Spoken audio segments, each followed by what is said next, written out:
Disney's famous for their animated content, both on the big screen and their episodic storylines. But that doesn't mean their live action doesn't also deserve some praise. Some of the live action films such as Lady and the Tramp or The Lion King remain true to the animated versions, and they just broaden the universe a little more. Others, such as Maleficent or Dumbo, showed a much different telling of those stories. And then there were the original films that introduced completely new heroes. But out of all these stories, how do their protagonists stack up when it comes to heroics? Hey guys, I'm Brad with Wicked Binge, and this is Disney Live Action Heroes, good to most heroic. As usual, we'll be starting off our list with the least good and working our way to the most heroic. Taking the ranking as least good, we have the twins Annie and Hallie from the 1998 Parent Trap. When they met, as in actually seeing each other face to face, they quickly became close and schemed for a way to see the other parent they hadn't met yet, with Hallie going to see their mom and Annie meeting their dad. When they found that Nick was planning on marrying Meredith, they plotted to stop it. Being kids, they had to resort to using harmless pranks such as filling Meredith's bag with rocks, placing lizards on her water bottle, and eventually pushing her inflated bed out into the lake. Our next ranking goes to Ella. Unlike in the animated feature, Ella had been tempted to run away from the abuse of her home, but instead ran into Kit, who introduced himself as someone who worked in the palace rather than as the prince. After they had created a connection, Ella was given new hope, and upon hearing about the ball, decided to do everything she could to see Kit again. The following spot goes to Millie and Joe in Dumbo. Their encouragement had been what pushed Holt into caring for the elephants and taking care of Jumbo, stating he was a part of the circus family. When Jumbo was trapped on the platform, they encouraged him to fly. Joe was able to find a feather, knowing Jumbo needed it to have the confidence to try flying, while Millie risked hurting herself getting the feather to Jumbo. Next is Leslie from Bridge to Terabithia. After moving to a new town, she didn't waste time trying to make friends. Though Jesse initially didn't show any interest in accepting her as a friend, Leslie didn't have any hard feelings when he finally did come around. In fact, Leslie became a huge help to Jesse, teaching him to be more open to new things and being willing to take risks. Unfortunately, Leslie's fondness for living in the moment wound up doing her in, as she lost her life while Jesse was away. While there are a few major characters in Mary Poppins, George Banks is who is listed as the main protagonist. In the beginning of the film, he expected his family to be more like employees than relatives. He wanted everything to be timely and efficient, and was more concerned about his children being well behaved than he was spending time with them. As far as George was concerned, providing food and a home made him a good husband and father, and there was no reason to put more work in. Thankfully, after spending time with Mary and seeing the change in their home, George eventually came around to appreciating Mary's teachings. He allowed himself and his children to indulge in the small things in life, no longer concerned about whether something was a waste of time or money. George learned to have fun without putting a dollar sign on his efforts. From the film Freaky Friday, we have Tess and Anna. They were a regular mother and daughter who had to go through the obstacle of living each other's lives. Aside from the whole ordeal of switching bodies, there was nothing out of the ordinary about them. They had been two women that had trouble communicating how they really felt, and it snowballed into aggression and resentment. What is it about Ryan that you don't like? It wasn't until they learned how the other lived that they finally met each other halfway. The fact that it took a curse to get them to be kinder to one another is a shame, but in the end, it worked out. Next is Troy Bolton from the High School Musical series. Troy was your typical careless high school kid. While he was nice and had good intentions for the most part, he was young and he made a lot of mistakes. Between the films, he had a few times where he caved to peer pressure, got swept up in the power of a new job, and had issues maintaining his relationships. Though Troy made mistakes, he was able to find his footing and pursue his passions, which in turn inspired others to follow his lead and break out of social norms, to embrace their interest, regardless of the risk of being mocked. From Honey, We Shrunk Ourselves and Honey, We Shrunk the Kids is Wayne Szalinski. An awkward man and passionate inventor, Wayne had created some of the most impressive machines, such as the shrink machine that was used in the film. Unfortunately, his work wasn't perfect and led to not only him and the other parents shrinking, but also all of their kids. However, Wayne wasn't easily defeated. He took every loss as a chance to improve and pushed for success. Wayne was also always willing to do whatever it took to fix any mistakes he made, such as when his kids were shrunk, and he created a rigging system to find them while making sure he didn't accidentally crush them. Next is Pete from 1977's Pete's Dragon. An orphan that was often disregarded by the townspeople, Pete was first to come across a dragon he named Elliot, who at the time was just an invisible force. Invisible so as not to cause a fuss, his clumsiness had labeled Pete as a jinx, but Pete endured it to keep attention off of Elliot. Pete was even blamed by the superstitious townspeople for the lack of fish, and was punished for it. However, Pete had one ally among them, a woman named Nora, who insisted Pete be welcomed rather than seen as bad luck. But he needs an education. As thanks, Pete promised to ask Elliot to look for her husband, who was lost at sea. Next is Meg Murray from A Wrinkle in Time. After her father had disappeared, Meg had pulled back from interacting with a lot of people, driven to find him. After she was able to locate him on Gemazats, she was able to successfully save her father and bring him home. When Charles was left behind, Meg returned for him and had been able to do the act of love to save Charles from Red's influence. And you should love me because I deserve to be loved. Next is Anita from 101 Dalmatians. Though Cruella had vowed revenge against Roger, Anita had to deal with Cruella and make the connection that Cruella had kidnapped the puppies. She was a devoted woman and eventually found the ability to stand up to Cruella and her constant dismissal. The puppies are not for sale. Next is Lady from Lady and the Tramp.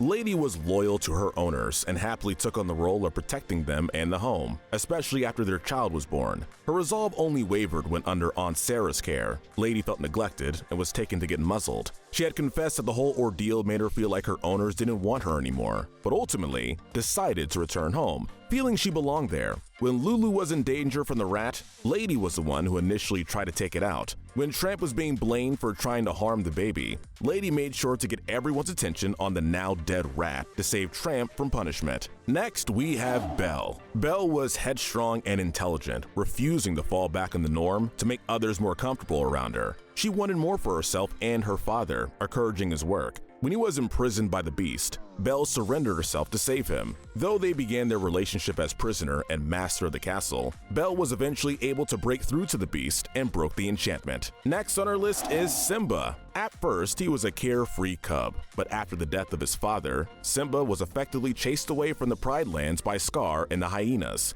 Run away and never return. He was saved from death by Timon and Pumbaa, and so regarded them as parental figures, as he learned how to survive following their examples. When he was found by Nala, Simba was forced to finally face what had happened to him, and soon returned to his home, where he fought to end Scar's tyrannical rule. Next is Mowgli from the Jungle Book. Raised by the wolves, Mowgli became protective of the pack and was reluctant to return to the human village, even with the threat of Shere Khan. During his journey to the village, Mowgli had learned of the death of Akela, and so made the choice to go and confront Shere Khan despite the danger that came with it. Using one of the torches he came across, he accidentally began a wildfire, who was able to use it to his advantage when Shere Khan pursued him. I'm not afraid of you! Mowgli was able to lead Shere Khan up a weakened tree that led to him falling to his death and restoring peace to the jungle. Our next spot goes to James from James and the Giant Peach. James was neglected and used as a live-in slave by his two aunts, but he didn't allow the experience to make him cold-hearted. When his aunts nearly killed a spider, James made the effort to save it from their wrath, never once realizing that this same spider would become an ally later.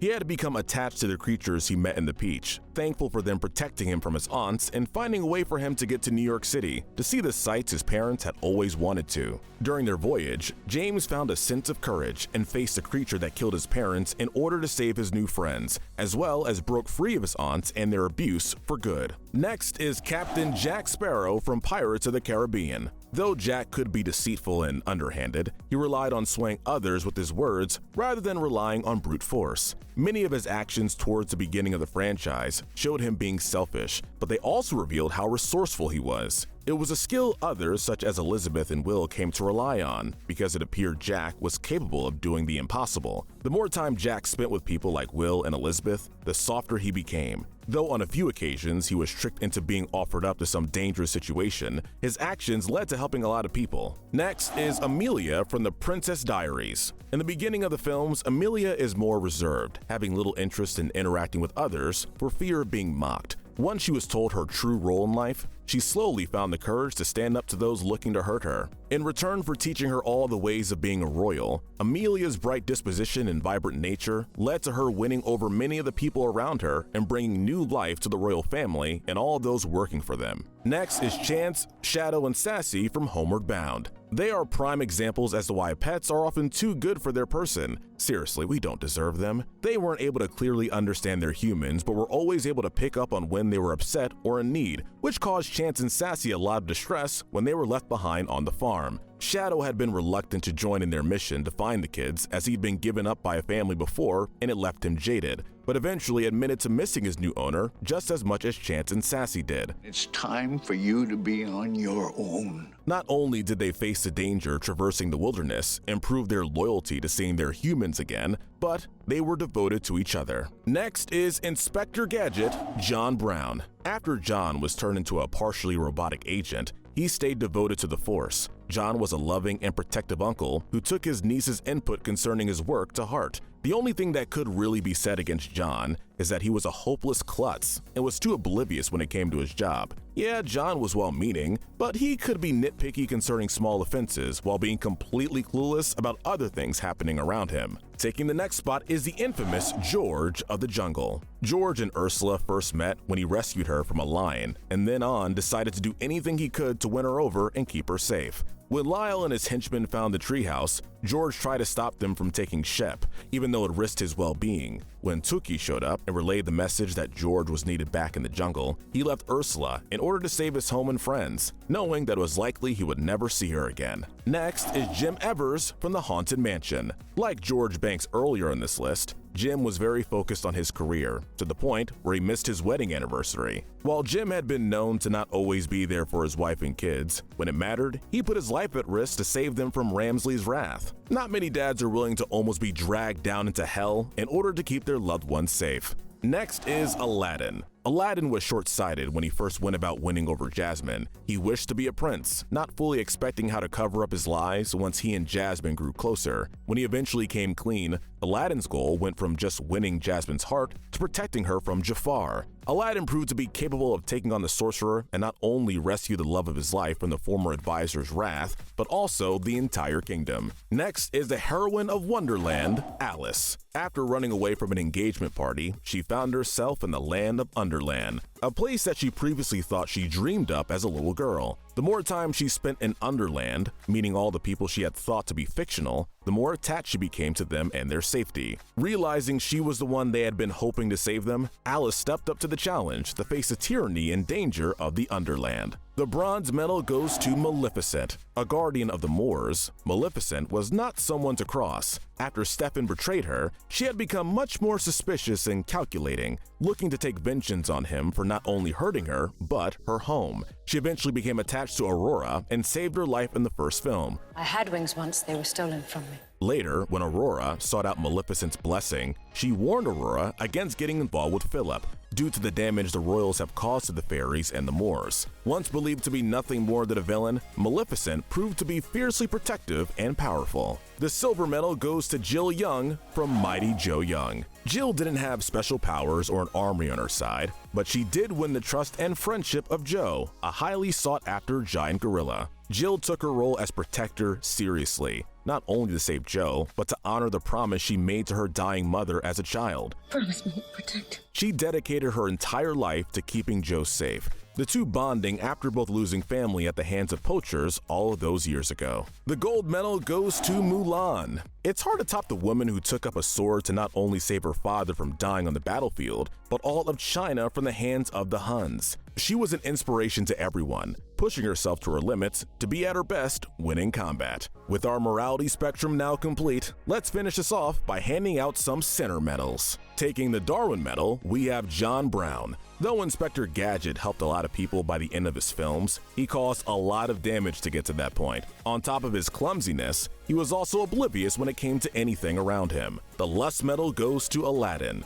After all, his entire motivation was to win over the princess he fell for, no matter what the consequences were. The Wrath Medal goes to Maleficent. After the betrayal she endured, it's no wonder Maleficent was driven to take King Stefan down and exact revenge. The Greed Medal goes to Annie and Hallie. Being kids, they weren't too concerned with long-term consequences when getting to know the parents that they hadn't been raised with. Their first concern had been to fill the voids in their own lives, and it didn't matter how their mother and father would react. The Sloth Medal we're granting to Simba. After he'd been taken in by Timon and Pumbaa, Simba was content with spending the rest of his days lounging and pretending like he wasn't responsible for the welfare of the Pride Lands. Though he does get some leniency for the trauma he endured, it was still crummy of him to refuse to return home when Nala begged for help. Finally, the Pride Medal goes to Jill Young. Jill's pride kept her from admitting defeat, but it also kept her from asking for help for a long time. She was driven to protect Joe and refused to compromise for the longest time before ultimately getting what she had wanted in the first place, a sanctuary in the jungle. Alright y'all, that's it. Let us know in the comment section if you agree with our ranking, and tell us what we should cover next. Remember to hit that notification bell and binge our Good to Evil playlist, where we break down the morality of the characters in your favorite cartoons, shows, and movies. But most importantly, stay wicked.